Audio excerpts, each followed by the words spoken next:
Elvis Presley was in a panic. The brakes on his motorhome had given out, and he was careening down a steep, winding road in the mountains. His heart raced as he honked the horn, warning the car ahead of him, filled with crew members and film equipment. He downshifted aggressively, fighting to control the massive vehicle.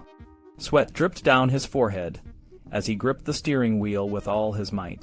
The motorhome accelerated, and for a moment it felt like everything was spinning out of control. Finally, after what seemed like an eternity, he managed to stop the vehicle. His hands were shaking, and his breath came in ragged gasps. He had narrowly escaped a disaster that could have ended his life. Elvis had just wrapped up filming Kissin' Cousins, one of the most embarrassing movies of his career. He had played a dual role, one of which required him to wear a blonde wig, which he found so ridiculous that he wouldn't leave his trailer between takes. The moment the movie was over, he hit the road for Memphis, desperate to get back to the safety of Graceland. The near-death experience on the mountain road only added to his growing sense of unease about his life and career. Back in Hollywood, the film industry was a machine, and Elvis was its most profitable cog. The Colonel, his manager, had negotiated deals that made Elvis the highest-paid movie star in the world. He earned $1 million per picture, plus a guarantee of 50% of the profit. The formula was simple: guy, girls, music, fun. These movies were cash machines, but they were also a trap. Elvis had dreams of being a serious actor, but the Colonel kept steering him toward lightweight, lucrative roles. Despite the success of films like Blue Hawaii, which earned over $10 million and sold 5 million copies of its soundtrack, Elvis felt increasingly trapped. He began to see himself not as the new James Dean, but as the new Bing Crosby. His life was a series of rushed trips between Hollywood and Memphis, where he could take refuge in Graceland, his sprawling mansion. He disliked flying, so he often traveled by train or in his custom motorhome, which he loved to drive himself. One of the few bright spots in his life was Priscilla Beaulieu, a young woman he had met in Germany while serving in the army. He had kept in touch with her, and in 1962, he persuaded her parents to let her visit him in Los Angeles. They spent 2 weeks together, and despite the strict chaperoning, they grew closer. By Christmas, Priscilla was spending the holidays at Graceland, and in the spring of 1963, she moved to Memphis permanently. Priscilla became a witness to Elvis's increasingly unhealthy habits. She saw him consume enormous amounts of food, often starting his day with a breakfast of orange juice, coffee, fried potatoes, a huge Spanish omelet, and up to 2 pounds of bacon. She also saw him rely heavily on prescription drugs to deal with insomnia and maintain his energy. He had turned into an amateur pharmacologist, keeping a copy of the physician's desk reference on his nightstand. Elvis's fame had made him a prisoner of his own celebrity. He rarely went out in public without being mobbed by fans. He would sometimes slip out in a black panel truck, wearing a black yacht cap and sunglasses, but he always took at least one member of his inner circle, known as the Memphis Mafia, for protection. These were his closest friends and confidants, a group that included childhood friends, army buddies, and even a fan from Tennessee. They were his companions, his bodyguards, and his escape from the pressures of fame. Despite his material success, Elvis felt a deep sense of incompleteness. He had a profound connection with God and often hosted Bible study sessions at Graceland, climbing up on a table and delivering scripture like a latter-day Moses. He knew that his fame and wealth were gifts from God, but he couldn't help but wonder if there was more to his life than making frivolous films and entertaining fans. The night the brakes failed was a wake-up call. It was a reminder that life was fragile, and that he needed to find a way to break free from the Sargasso Sea of success and find a new direction. But for now, he was back at Graceland, surrounded by his friends and trying to figure out what came next. Elvis was feeling down after reading an interview with Hal Wallis, the producer of some of his movies. Wallis had said that making Elvis's films was necessary to fund more serious, artistic projects. This comment hit Elvis hard. He had always felt a deep spiritual longing, and a sense that there was more to life than just fame and fortune. He started taking antidepressants and confided in Priscilla and his close friends about his feelings of emptiness. In April 1964, Elvis's personal hairstylist decided to leave and recommended a new stylist named Larry Geller. Larry was known for his interest in spiritual and mystical subjects. When Larry arrived at Elvis's house in Bel Air, they hit it off immediately. Elvis opened up about his own spiritual questions and the loneliness he felt. For the first time, he found someone who understood him. Larry brought books on spirituality and philosophy, like The Impersonal Life by Joseph Benner and Autobiography of a Yogi by Paramahansa Yogananda. Elvis was fascinated and started reading voraciously. He ordered hundreds of copies of The Impersonal Life to share with his friends, often highlighting key passages. The book's message resonated deeply with him. It talked about finding one's true purpose and the idea that everything in life is a preparation for a higher calling. Elvis felt that his entire journey, from his love of African American music to his nonconformist nature, was all leading him to become the person he was meant to be. He realized that his fame and success could be used to uplift others, not just to indulge his own desires. This new perspective changed him. He became more thoughtful and mature, and his activities with the Memphis Mafia, which were often playful and sometimes mischievous, became less frequent. Elvis's spiritual quest didn't stop with just a few books. Over the years, he read hundreds more, covering a wide range of topics from metaphysics to mysticism. He explored the works of Helena Blavatsky, George Gurdjieff, and Jiddu Krishnamurti. He also delved into religious texts and alternative interpretations of the Bible. His goal was to find deeper meaning and purpose in his life. Despite his spiritual growth, Elvis still had to deal with the reality of his movie career. Colonel Parker, his manager, continued to focus on the financial aspects of his films, often at the expense of artistic quality. In late 1964, Elvis reported to the MGM lot to start filming Girl Happy, another light-hearted movie. The contrast between his inner journey and the superficial nature of his films was stark. One day, while the Memphis Mafia was hanging out, they heard a voice calling out, "Hey guys, hey Elvis, how you doing?" This interrupted the usual routine, reminding Elvis that even in the midst of his spiritual awakening, the world around him was still very much the same. But he was determined to keep moving forward, hoping that his new path would lead him to a deeper sense of fulfillment and purpose. Elvis and his group were heading to Hollywood for another film, but this time Elvis was in no hurry. He was tired of the same old routine and the lack of meaty roles. He felt stuck, and it was eating away at him. He had a deep desire to take on serious, challenging roles like Steve McQueen, Paul Newman, and James Coburn. But Colonel Parker, his manager, kept steering him toward lighthearted, formulaic movies. One day, while on the way to Hollywood, Elvis pulled Larry Geller aside. He wanted Geller to talk about spirituality with the group during the long drive, but the others weren't interested. They found Elvis's new spiritual explorations strange and frustrating. They preferred to listen to music and enjoy the ride. As they drove through Texas, Elvis grew more and more withdrawn. He was deeply troubled and felt like he was missing something important. He had been reading spiritual books, meditating and praying, but nothing seemed to bring him closer to the connection with God he so desperately sought. He felt like he was on a never-ending search, and it was starting to take a toll on him. Just outside Amarillo, Elvis couldn't take it anymore. He pulled the motor home into a motel parking lot and asked Geller to come with him to his room. Elvis was in a state of despair. He asked Geller, "What am I doing wrong? I've been trying so hard to find God, but I feel like I'm not getting anywhere." Geller listened and tried to comfort him. He told Elvis a story about a Zen master and a student whose cup was too full to hold any more tea. The master explained that the student needed to empty his mind to make room for new knowledge. Geller suggested that Elvis needed to relax and let things happen naturally. He reassured him that there was nothing wrong with him. He just needed to take things one step at a time. Feeling a bit better, they got back on the road. As they drove through northern Arizona, a strange cloud caught Elvis's attention. It looked like the face of Joseph Stalin, the infamous Soviet leader who had caused so much suffering. Elvis was shocked and confused. He kept asking himself, "Why Stalin? Why would God show me Stalin?" The cloud then changed, and Elvis saw the face of Jesus. He felt an overwhelming sense of divine love. It was a profound moment of spiritual connection, and he was filled with joy and peace.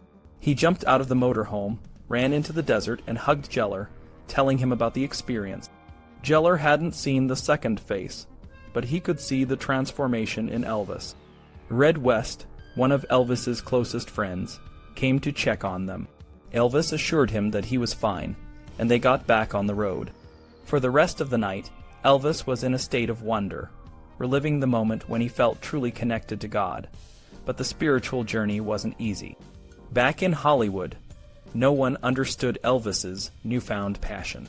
The Memphis Mafia, his group of close friends, resented Jeller for taking Elvis away from their usual activities. Colonel Parker saw Jeller as a threat to the lucrative career he had built for Elvis. He even had Joe Esposito, the leader of the Memphis Mafia, spy on Elvis to make sure Jeller wasn't manipulating him. When Elvis found out about the betrayal, he fired Esposito on the spot. Even Priscilla, Elvis's wife, was frustrated by his spiritual pursuits. She found his new interests confusing and distant. She wanted to be close to him, but the more he immersed himself in his spiritual journey, the more she felt left out. Despite the challenges, Elvis remained committed to his search for meaning. He knew that the path to spiritual fulfillment was not an easy one, but he was determined to keep going, no matter what anyone else thought. Elvis was in the middle of filming Harum Scarum when he stumbled upon a book that would change his life. It was called Autobiography of a Yogi, and it quickly became one of his favorites, along with The Prophet and The Impersonal Life. The book told the life story of Mukunda Lal Ghosh, who later became known as Paramahansa Yogananda, a famous Indian mystic. Yogananda's journey began when he was just a boy, feeling a strong pull toward the spiritual life. At the age of 17, he found his guru, Swami Yukteswar Giri, who taught him Kriya Yoga. Swami Yukteswar had some amazing abilities, like being in two places at once, which he showed Yogananda over the years. Swami Yukteswar himself learned Kriya Yoga from Lahiri Mahasaya, a holy man who was instructed to bring the ancient practice back to the world by an enigmatic figure called Babaji. Babaji was believed to be an avatar of Lord Krishna, and he taught Lahiri in the foothills of the Himalayas. Lahiri Mahasaya was a simple government accountant, but he devoted his life to spreading Kriya Yoga. He taught that enlightenment didn't require renouncing the world. Instead, people could live their daily lives while seeking spiritual growth. He welcomed people of all religions and castes, showing that true spirituality was universal. Yogananda became an expert in Kriya Yoga and traveled to the United States in 1920 to speak at the International Congress of Religious Liberals. He founded the Self-Realization Fellowship SRF and set up its headquarters in Los Angeles. He traveled widely, teaching about Hindu beliefs and the benefits of Kriya Yoga. In 1946, he published his autobiography, which included stories of holy men with extraordinary powers like clairvoyance and levitation. Elvis was deeply moved by Yogananda's stories and the universal approach to spirituality. During a break from filming Harum Scarum, he told his friend Larry Jeller that he was ready to be initiated into Kriya Yoga. Jeller was surprised because he knew how intense the training was. The first step involved a year of daily physical exercises, health consciousness, and meditation. Jeller called the SRF headquarters in Los Angeles to arrange a meeting for Elvis with Sri Dayamata, who had been a disciple of Yogananda. Dayamata agreed to meet Elvis, and the next evening after the day's filming, Elvis and Jeller visited the SRF ashram on Mount Washington. Elvis loved the peaceful setting and felt an immediate connection with Dayamata, who reminded him of his mother. She explained the goals of the fellowship and the importance of a gradual spiritual journey. Elvis was eager to learn and started reading the lesson books she gave him. Over the next few months, Elvis visited the ashram often. He meditated, and sought signs of his spiritual growth. He believed he was developing special powers, like the ability to move leaves and clouds with his mind. His friends, like George Klein, noticed changes. Klein recalled a time when Elvis made bushes and clouds move, though he wasn't sure if it was just his imagination. Priscilla and others believed Elvis had a healing touch. Priscilla said that Elvis could cure her headaches with a touch, and Jerry Schilling's pain from a motorcycle accident disappeared after Elvis treated him. Elvis's grandmother, Minnie Me, also believed in his healing abilities and let him treat her arthritis. Elvis's spiritual journey led him to other experiences, like seeing a UFO one night at Graceland. He and Sonny West watched a bright, silent disc move through the sky, making them wonder about the mysteries of the universe. Elvis's interest in UFO grew, and he read more about the subject. On a trip to New Mexico, he and his friends saw another UFO, which moved in a way that none of them had ever seen before. In the mid-1960s, many people were exploring mind-expanding drugs like marijuana and LSD. Elvis and Priscilla tried marijuana a few times, but didn't enjoy it. They found it made them tired and hungry, which they didn't like. Elvis read books by Aldous Huxley and Timothy Leary, and decided to try LSD once. He and Priscilla, along with some friends, had a mind-altering experience that included distorted perceptions and emotional highs and lows. Despite the intensity, they decided not to try it again. Elvis's spiritual journey also led to a meeting with the Beatles in 1965. The Beatles were huge fans of Elvis and were nervous to meet him. The meeting was arranged, and they arrived at Elvis's home in Bel Air. The initial awkwardness was broken when Elvis started playing music, and they all jammed together. George Harrison, who was interested in Indian spirituality, bonded with Larry Geller over their shared interest. The night ended with Elvis showing the Beatles his new Rolls-Royce, and they left around 2. Elvis's curiosity about spirituality continued to grow. He delved into numerology and the teachings of Pythagoras, a Greek philosopher who explored the mystical aspects of numbers. Elvis was fascinated by the number 7, which appeared in many religious symbols and stories. His journey was a blend of spiritual seeking and personal growth, reflecting his deep desire to understand the world and his place in it. Elvis's life took on a spiritual turn when his friend Larry Geller introduced him to Chero's Book of Numbers. This book, written by an Irishman named William Warner, who went by the name Chero, was all about numerology and how a person's name and birth date could reveal their character and destiny. Elvis, who was already intrigued by spirituality, found himself deeply resonating with the descriptions of people born under the number 8. These individuals were said to be misunderstood, lonely, and yet powerful, with a strong sense of purpose and a connection to the spiritual world. Elvis discovered that both he and his manager, Colonel Parker, were 8s, which he found significant. He also learned that his astrological sign, Capricorn, and the Colonel's, Cancer, were opposite signs, symbolizing different aspects of his life, creativity, and business.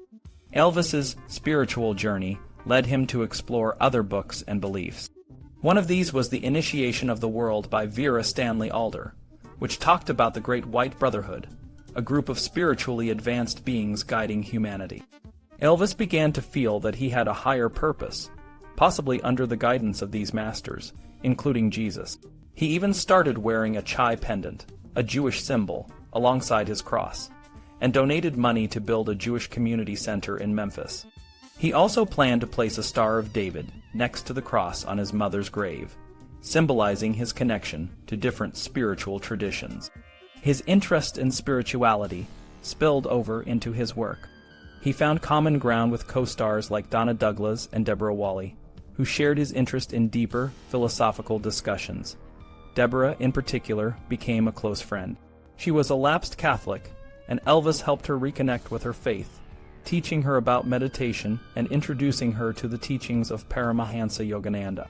Elvis felt a deep connection with these spiritual practices, and saw himself as more than just a man or a woman. He saw himself as a soul, a spirit, a force. RCA, Elvis's record label, encouraged him to make a religious album, recognizing the success of his earlier gospel song, Crying in the Chapel. Elvis threw himself into the project, carefully selecting each song and assembling a powerful group of backup singers. The result was a masterpiece that earned him his first Grammy Award. The album, which included songs like How Great Thou Art and Farther Along, had a profound impact on many listeners. One fan, an epileptic woman, credited Elvis's music with saving her life, inspiring her to dedicate herself to him. However, not everyone in Elvis's inner circle supported his spiritual journey. Colonel Parker, in particular, was suspicious of Larry Geller's influence. He often tried to undermine Geller, suggesting that he was a hypnotist or a con artist. Parker even went as far as to have Geller's house ransacked, looking for evidence of his spiritual practices. Despite this, Elvis continued to explore his spiritual path, finding solace in his beliefs. In late 1966, Elvis found a new hobby that brought him joy: horses. Priscilla, his wife, had mentioned that she wished she had a horse, and 2 weeks later, Elvis surprised her with a black quarter horse named Domino. Soon, he had bought horses for everyone, and even bought a 160-acre ranch, which he named the Circle G. He transformed the ranch, building new trailers and a barn, and creating a place where he could escape the pressures of fame. This new hobby gave him a sense of purpose and fun, something he hadn't felt in a long time. However, the happiness from his new hobby was short-lived. When it came time to make another film, Clambake, Elvis felt depressed about the shallow roles he was being offered. He compared himself to Steve McQueen, who was making more serious and critically acclaimed films. Feeling discouraged, Elvis let his weight increase from 170 to 200 pounds, and the studio had to order him to slim down. Despite the challenges, Elvis's spiritual journey continued to shape his life, giving him a deeper sense of purpose and meaning. Elvis was struggling with his health and career. He kept delaying his departure to California, claiming he had medical problems. His saddle sores were real, and he needed a doctor's help. George Klein's girlfriend suggested Dr. George Nishapoulos, and Elvis asked Charlie Hodge to call him. Dr. Nick treated Elvis and convinced him to tell Colonel Parker he would be delayed for a couple of days. From that day on, Dr. Nick became Elvis's primary physician. Elvis finally went to California, but he was not in the best shape. He had been on a crash diet and was taking Dexedrine to stay awake. One early morning, he tripped on a TV cord in his bathroom and fell, hitting his head on the bathtub. He had a concussion and muscle spasms. Colonel Parker, who was already frustrated, insisted Elvis take some time to recover before filming began. Parker used this as an opportunity to intervene in Elvis's life, telling him to focus more on his music and films and less on his spiritual journey with Larry Geller. He accused Geller of using mind control techniques on Elvis. Parker also cut the salaries of Elvis's friends, saying costs were too high. He told them to leave Elvis alone and to avoid discussing spiritual books with him. Elvis didn't object, and Geller eventually left the group, feeling like an outcast. Elvis was distancing himself from the cultural changes happening around him. The Beatles were exploring new sounds and ideas, but Elvis was more interested in the past. He filmed scenes for Clambake and listened to old songs in his dressing room. His friends were happy because the fun times were back, but Elvis was turning away from his spiritual growth. Colonel Parker kept pushing Elvis to marry Priscilla, who had just turned 21. Elvis finally proposed to her in December 1966, giving her a 3.5-carat diamond ring. The wedding was planned in secret, and they flew to Las Vegas to get married. The ceremony was quick, and they returned to Palm Springs. When they got back to Graceland, Elvis and Priscilla decided to get rid of the books from his spiritual journey, burning them in a well behind the house. Elvis's film career was declining. His movies were not doing well at the box office, and he was no longer commanding high salaries. However, Colonel Parker negotiated a deal with NBC for a television special. Elvis was excited about the project, seeing it as a chance to reinvent himself.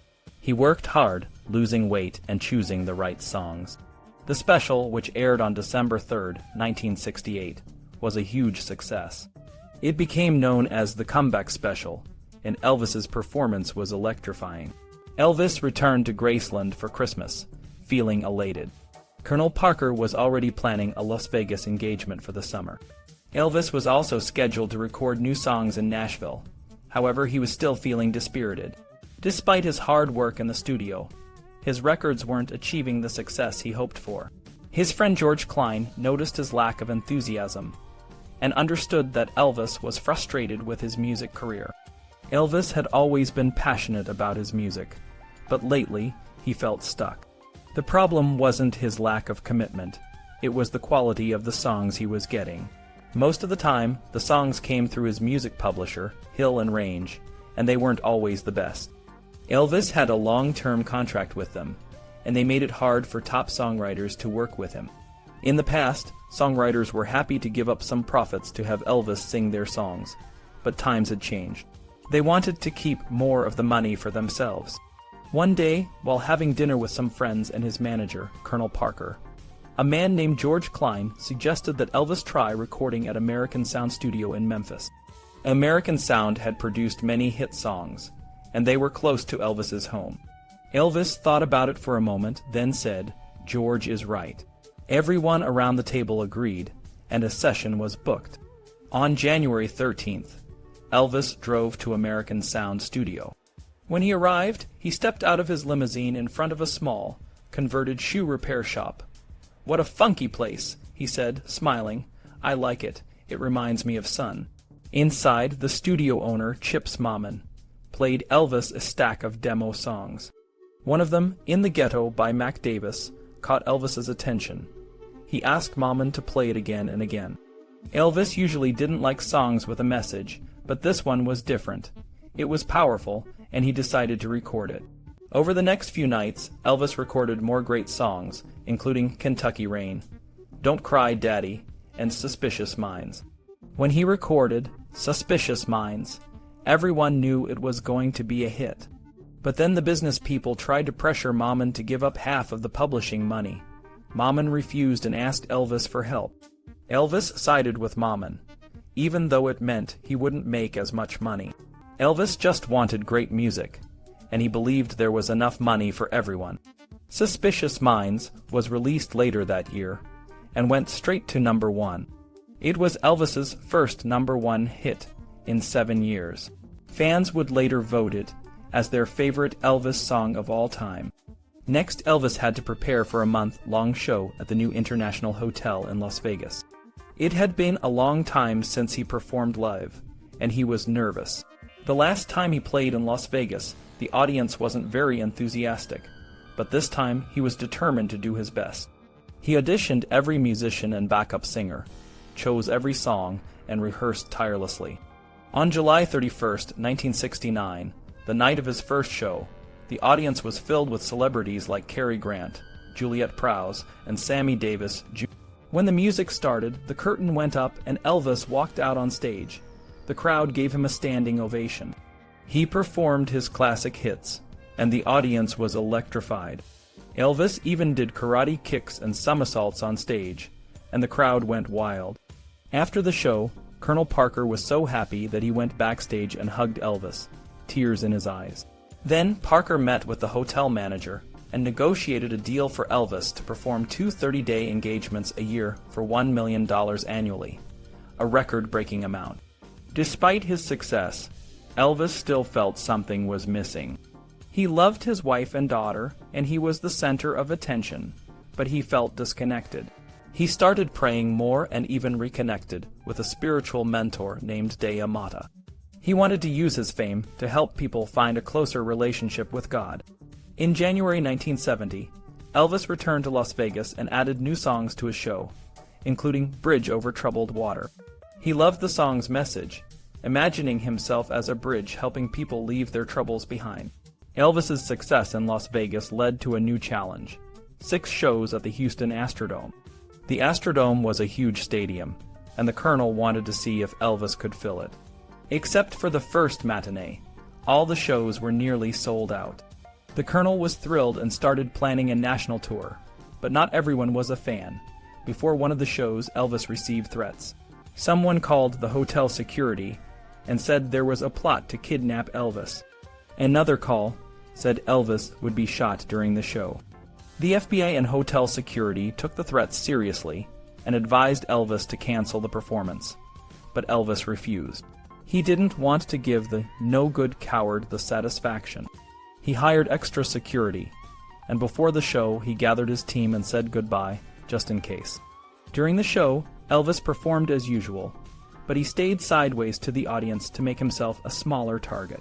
He even carried a small gun in each boot, just in case. Midway through the show, a man in the balcony shouted "Elvis," and Elvis dropped to one knee, ready to grab a gun. But it was just a fan asking for a song. Elvis got up and sang "Don't Be Cruel." After the shows, Elvis started training in karate again. and encouraged his security team to join him. He also received several honorary deputy badges from different cities, which he treasured. But he wanted one more than any other: a badge from the Bureau of Narcotics and Dangerous Drugs. One night a friend showed him the badge, and Elvis became obsessed with getting one for himself. Determined to get the badge, Elvis reached out to Vice President Spiro Agnew. He brought a fancy gun as a gift, but Agnew couldn't accept it because of a federal law. Agnew told Elvis he needed to contact the Narcotics Bureau in Washington if he wanted to become an agent. Elvis was undeterred. He was going to do whatever it took to get that badge. Elvis's fascination with badges and authority went beyond a simple desire for recognition. To understand why he went to such lengths to get a badge, we need to look deeper into his life and the times he lived in. Elvis was a man who had seen poverty and struggle. His father, Vernon, had experienced the Great Depression, which left a lasting impact on the family. Elvis grew up in a world where having a stable job and being respected in the community were dreams that seemed out of reach. But Elvis didn't just want to escape poverty. He wanted to make a difference. He felt a deep sense of responsibility to his country and his fans, and he believed that with his fame, he could do more than just entertain. When Elvis talked about drugs and their impact on society, he wasn't just repeating what he heard in the news. He saw the effects firsthand. The 1960s were a time of great social change, and the counterculture movement was challenging many of the values Elvis held dear. Drugs were a symbol of that movement, and Elvis saw them as a threat to the fabric of American society. He believed that if he could use his influence to fight against drug abuse, he could make a real difference. Getting a badge from the Bureau of Narcotics and Dangerous Drugs wasn't just about the medal and the shiny emblem. It was about being given a formal role in a cause he believed in. It was about being taken seriously, not just as a performer, but as a citizen who cared about his country. For Elvis, the badge was a symbol of his commitment to doing good and making a positive impact. But there was also a more personal side to Elvis's quest for a badge. Throughout his life, Elvis often felt like an outsider. He was a Southern boy who became a global superstar, and sometimes he struggled to fit in. The badge gave him a sense of belonging and purpose. It made him feel like he was part of something bigger than himself, a part of the system he respected and admired. When Elvis used his badge to try to catch speeders or to stop a thief, he wasn't just acting out a fantasy. He was trying to live up to the image he had of himself as a protector and a hero. He wanted to be the kind of person who could step in and make a difference when it mattered. In the end, Elvis's story is about more than just the badge. It's about a man who, despite his fame and success, never forgot where he came from or what he believed in. It's about a man who wanted to use his platform to make the world a better place, even if it meant taking some unconventional steps. And it's a reminder that sometimes the things that matter most to us are the ones that no one else understands.